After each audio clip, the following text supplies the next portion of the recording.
Hello, everybody, and welcome to the Rolla Public Library Story Time.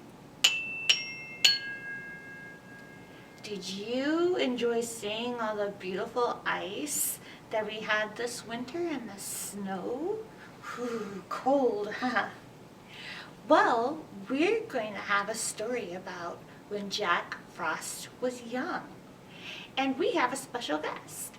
Ashley Dowdy will be drawing the pictures of the story while I narrate it. So I hope you enjoy our story time. Do you have your eyes for watching and your ears for listening? Get your wiggles out.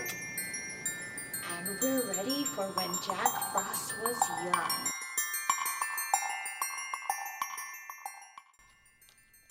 When Jack Frost was young.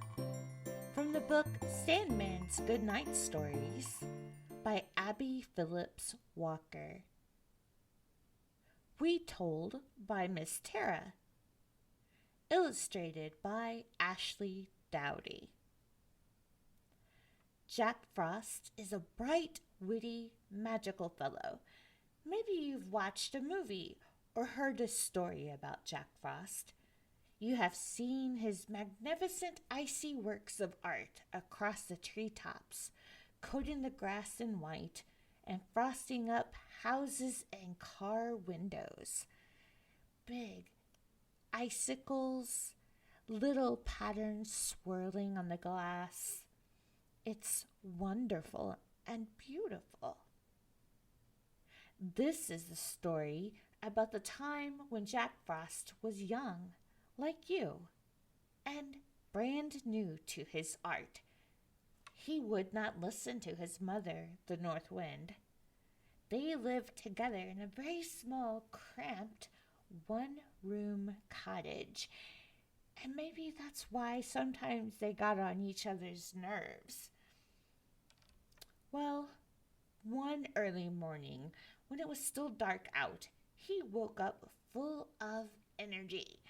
He jumped out of bed and raced around the house, getting dressed. Mother North Wind was still sound asleep. Jack was full of energy and making a lot of noise, digging for his clothes, making breakfast, banging pots and pans as he scrambled eggs and toasted some bread. "What are you doing, making all that noise?" she snapped. "I'm sleeping." "It is time to cover the world in frost," said Jack, buttoning up his white coat. "I'm starting early, covering the fields in ice before the farmers get their corn and pumpkins and other crops into the barn. I'm faster than they are. Mom, those farmers will know I'm a witty, magical kid." Jack hurried to his mother's winter deep freezer, where she kept the cold, cold frost. "Stay out of that. You go back to bed," said Mother North Wind. "It is too soon for frost. Wait 2 weeks." "You're so boring," said Jack Frost. "I want to be doing something. I have all this energy. Those farmers think they know everything about the weather, and I want to show them I am too smart for them. I'm icing everything over tonight." "Listen, you'll spoil all your beautiful colored pictures, Jack," said his mother. "I may seem boring, but I know what the beauty of your work is worth. Start too early and you'll lose your reputation as an artist. Go back to your bed and wait until I call you." But Jack Frost, like any kid, didn't listen to his old mother and made a plan. He got back into his pajamas and crept into bed again and kept still until he was sure his mother was asleep.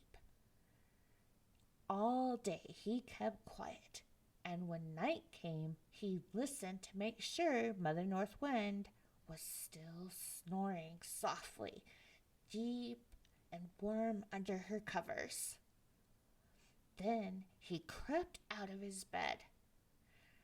Very quietly, he got out his big white coat and cap.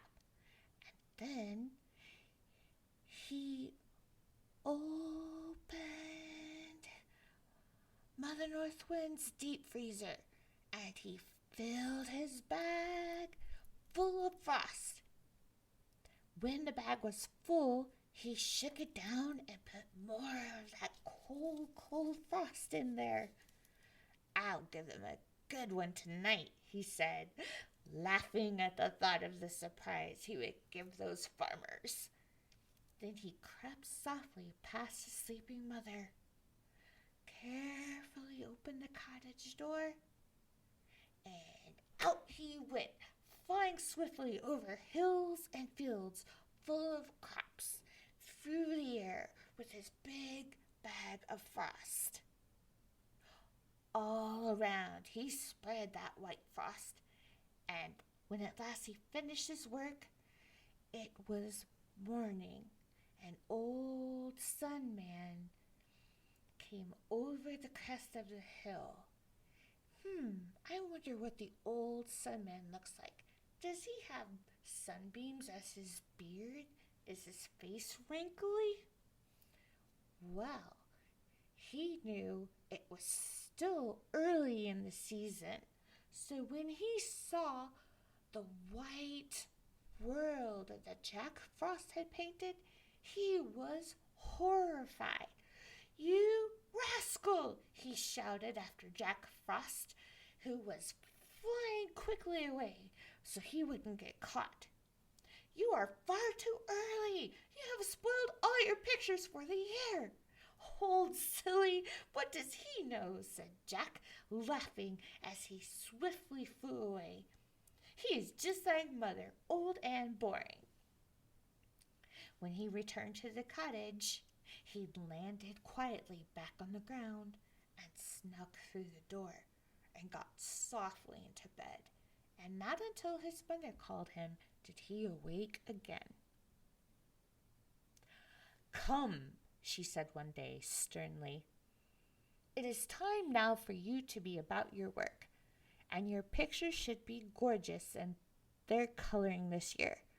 Be careful, my son.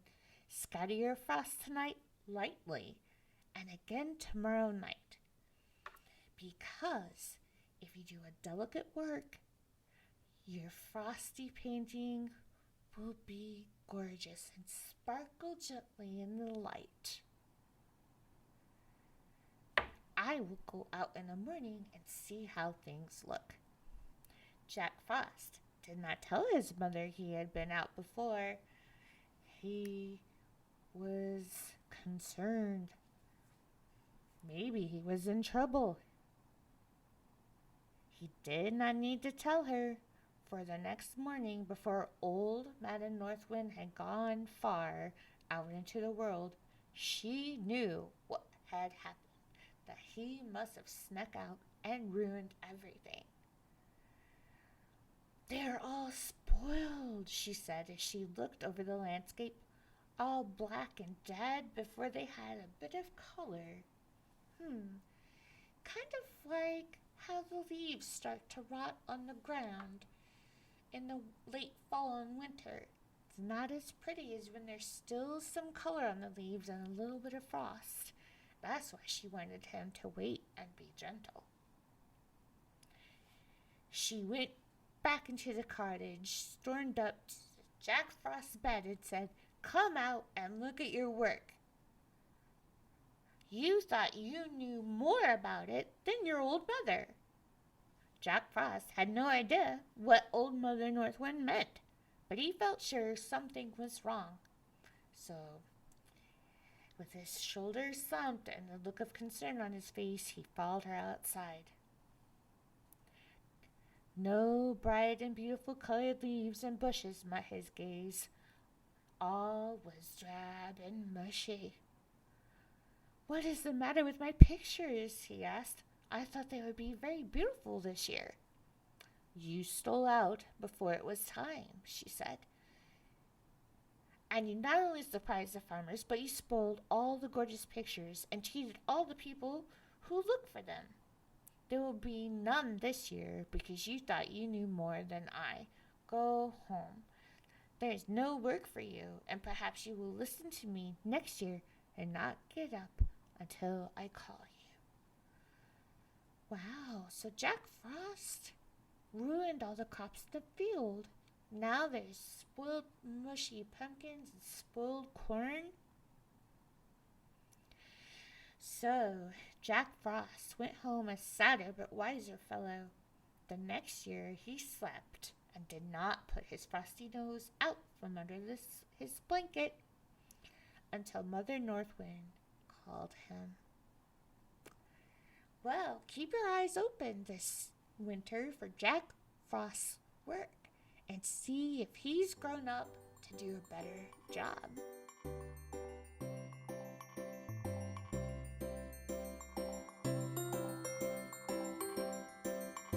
Thank you for being here at story time.